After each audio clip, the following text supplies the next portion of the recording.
नमस्कार। दुनिया इस हफ्ते के रविवार ये विशेषांक में आपका स्वागत है। मेरा नाम है नील। वैश्विक पटल पर करवट लेती राजनीति और उसके असर से बदल रही दुनिया हमें और आपको कितना बदल रही है, यही बताना इस कार्यक्रम का उद्देश्य है। इसलिए हफ्ते में 3 बार हम इस कार्यक्रम को लेकर हाजिर होते हैं और वैश्विक खबरों का विश्लेषण करते हैं। आज भी करेंगे। आज के खास एपिसोड में बड़ी खबर के अलावा दूसरी खबरों पर भी बात करेंगे, मगर पहले बात बड़ी खबर की। आपको पता ही होगा कि रूस और यूक्रेन के बीच युद्ध जारी है। इसे खत्म कराने के लिए अभी दुनिया के पास कोई खास फॉर्मूला नहीं है। हालांकि युद्ध शुरू होने के बाद यूरोप सहित अमेरिका ने सोचा था कि अगर हम रूस पर प्रतिबंध आरोपित करेंगे तो रूस कमजोर पड़ जाएगा, उसकी अर्थव्यवस्था ढह जाएगी और वो दबाव में आकर युद्ध खत्म करने के लिए विवश हो जाएगा। और इसलिए ही उन्होंने रूस पर आर्थिक प्रतिबंध लगा दिए थे। इसमें रूस से क्रूड ऑयल यानी कच्चे तेल की खरीद पर भी प्रतिबंध शामिल था, लेकिन इनके मंसूबों के मुताबिक ज्यादा कुछ हो न सका। दरअसल इनके द्वारा लगाए गए प्रतिबंधों को भारत और चीन जैसे देशों ने कोई खास तवज्जो नहीं दी। ये देश रूस से कच्चे तेल की खरीद करते रहे। इसमें एक दिलचस्प बात यह है कि ये देश युद्ध से पहले रूस से जितना तेल मंगाते थे उससे ज्यादा ये युद्ध के बाद मंगा रहे हैं।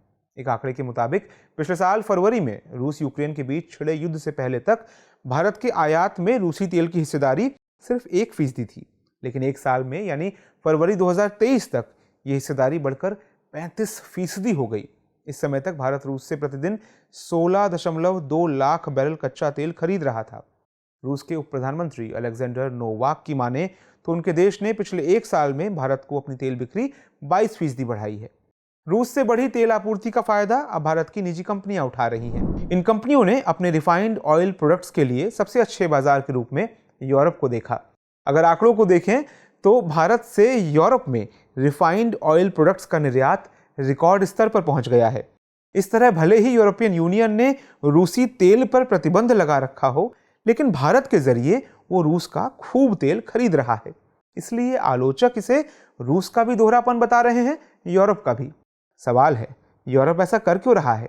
क्या प्रतिबंधों के बावजूद भी यूरोप रूस का तेल खरीद रहा है? क्या रूस के तेल के यूरोप पहुंचने में भारत मदद कर रहा है? रूस के रिफाइंड ऑयल प्रोडक्ट्स की मांग इतनी कैसे बढ़ गई कि इस मामले में भारत बड़ा खिलाड़ी बनकर सामने आया? इसके अलावा सवाल ये भी है कि क्या भारत भरोसेमंद आपूर्तिकर्ता के तौर पर उभर रहा है? तो आइए एक एक करके इन सारे सवालों के जवाब तलाशते हैं।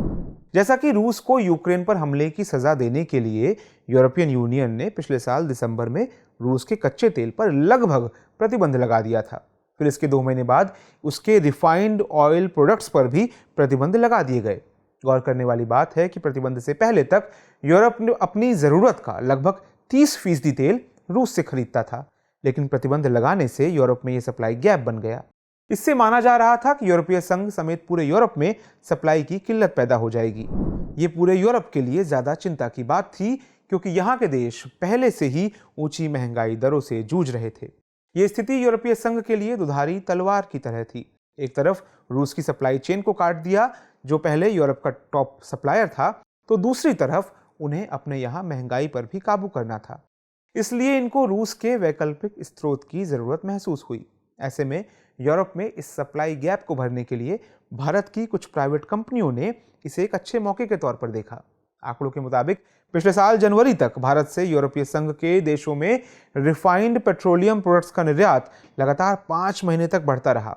इस महीने ये 19 लाख टन तक पहुंच गया था। वित्तीय वर्ष 22-23 का ये सर्वोच्च मासिक आंकड़ा था।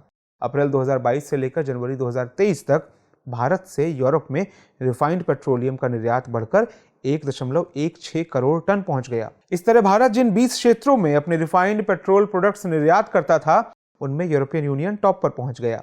इस अवधि के दौरान भारत के रिफाइंड पेट्रोल प्रोडक्ट्स के निर्यात का करीब 15% हिस्सा अकेले यूरोपीय बाजार में किया गया। बाद में यह आंकड़ा बढ़कर करीब 22% तक पहुंच गया। कैपलर नामक संस्था की एक रिपोर्ट के मुताबिक आने वाले दिनों में भारत से यूरोप में रिफाइंड पेट्रोलियम प्रोडक्ट्स का आयात एक दिन में करीब 3,60,000 बैरल से ऊपर जा सकता है, जो कि सऊदी अरब से थोड़ा ज्यादा है। गौरतलब है कि प्रतिबंधों के बावजूद भारत रूस से बड़ी मात्रा में रियायती कीमत पर कच्चा तेल खरीद रहा है। इस तेल को ही रिफाइन करके भारतीय कंपनियां यूरोप में निर्यात कर रही हैं।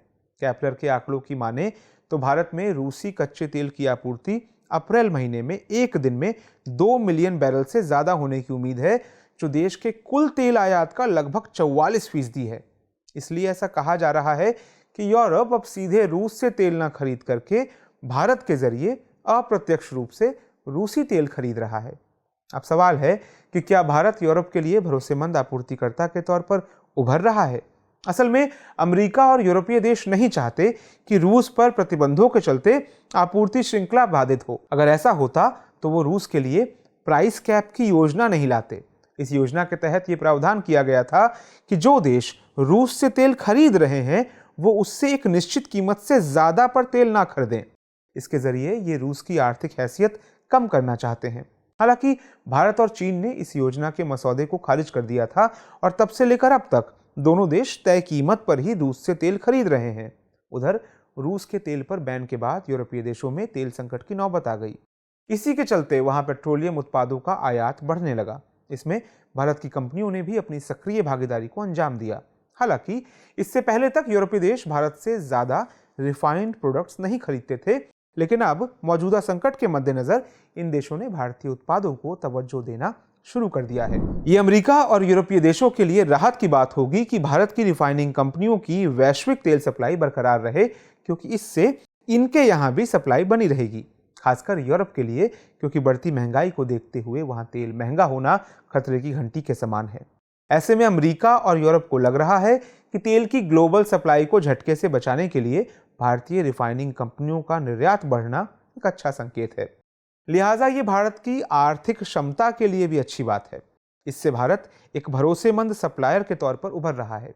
साथ ही भारत की सप्लाई चेन की एक मजबूत कड़ी के तौर पर उभरने की भी संभावना बनी है।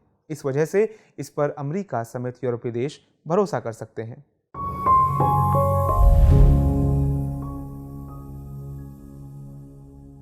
खैर, बात इतनी ही थी। अब बारी है कार्यक्रम के रविवारीय विशेषांक दुनिया मेरे आगे की, जिसमें हम बात करेंगे दूसरी अहम अंतर्राष्ट्रीय खबरों की। ह्यूमन राइट्स वॉच ने when we moved they shot नामक एक रिपोर्ट जारी की। इसमें सितंबर 2022 में किर्गिस्तान और ताजिकिस्तान में भड़के 4 दिवसीय संघर्ष का विस्तृत विश्लेषण किया गया है। इसमें बताया गया कि इस दौरान दोनों देशों की सेनाएं युद्धापराध में संलग्न पाई गई हैं। रिपोर्ट के मुताबिक किर्गिज सुरक्षा बलों ने संघर्ष के दौरान एम्बुलेंस और निजी कारों पर गोलियां चलाई और शहर के चौक पर एक लेजर निर्देशित बम गिराया, जिसमें कम से कम 10 नागरिक मारे गए थे। वहीं ताजिक बलों ने नागरिकों को ले जा रही कारों पर गोलियां चलाई और विभिन्न परिस्थितियों में कम से कम 8 नागरिकों को अवैध रूप से मार डाला था। साथ ही ताजिक बलों के नियंत्रण वाले किर्गिस्तान के गांवों में बड़े पैमाने पर लूटपाट और निजी संपत्ति को जलाया गया था। ह्यूमन राइट्स वॉच की माने तो ये सभी गतिविधियां युद्धापराध के अंतर्गत आती हैं। जापान और दक्षिण कोरिया के वित्त मंत्री पिछले 7 सालों में पहली बार मिले। इस मुलाकात में दोनों देश क्षेत्र में तनाव कम करने के लिए नियमित बातचीत को फिर से शुरू करने पर सहमत हुए। इस मुलाकात के बाद इन नेताओं ने एक संयुक्त बयान जारी किया। इसमें क्षेत्र की अर्थव्यवस्था के लिए जोखिमों को लेकर चेतावनी दी गई है।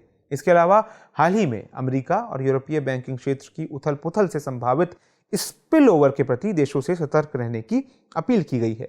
वहीं जापानी वित्त मंत्री शुनिची सुजुकी ने कहा कि जापान और दक्षिण कोरिया महत्वपूर्ण पड़ोसी हैं, इसलिए दोनों देशों को वैश्विक अर्थव्यवस्था के साथ साथ क्षेत्रीय और अंतर्राष्ट्रीय समुदाय के आसपास की विभिन्न चुनौतियों का समाधान करने के लिए सहयोग करना चाहिए। उधर फिलीपींस के राष्ट्रपति फर्डिनेंड मार्कोस ने अमेरिका की यात्रा की। उनकी ये यात्रा इस मामले में खास रही कि बीते 10 सालों में पहली बार किसी फिलीपींस नेता द्वारा व्हाइट हाउस की यात्रा की गई। इस दौरान उन्होंने अमेरिकी राष्ट्रपति जो बाइडेन से मुलाकात की। इस मुलाकात में बाइडेन ने मार्कोस से कहा कि अपने सहयोगी की रक्षा के लिए अमेरिकी प्रतिबद्धता आयरन क्लैड यानी लोहे के एक मजबूत जहाज की तरह है। बाइडेन के मुताबिक इन सहयोगियों में फिलीपींस भी शामिल है, जो इन दिनों चीन के दबाव में है। इसके अलावा इस यात्रा में दोनों देशों ने अपने दशकों पुराने सुरक्षा गठबंधन की फिर से पुष्टि की है। मुलाकात के बाद संयुक्त बयान जारी करते हुए कहा गया कि दक्षिण चीन सागर सहित प्रशांत क्षेत्र में फिलीपींस सशस्त्र बलों, सार्वजनिक जहाजों या विमानों पर कोई भी सशस्त्र हमला होता है तो इस पर 1951 की पारस्परिक रक्षा संधि के तहत कार्रवाई होगी। तो आज की चर्चा में इतना ही। नोट कर लेते हैं आज की चर्चा पर आधारित सवाल है, वर्तमान वैश्विक परिदृश्य में भारत के लिए संभावनाएं उभर कर आई हैं, जिनमें रिफाइंड पेट्रोलियम उत्पाद का बाजार प्रमुख है। इस कथन के आलोक में अपने मत प्रस्तुत कीजिए। आपको हमारा ये कार्यक्रम कैसा लगता है, इसको लेकर आपके क्या सुझाव हैं, कमेंट सेक्शन में जरूर बताएं। हमें आपकी प्रतिक्रिया और फीडबैक का इंतजार रहेगा। नमस्कार।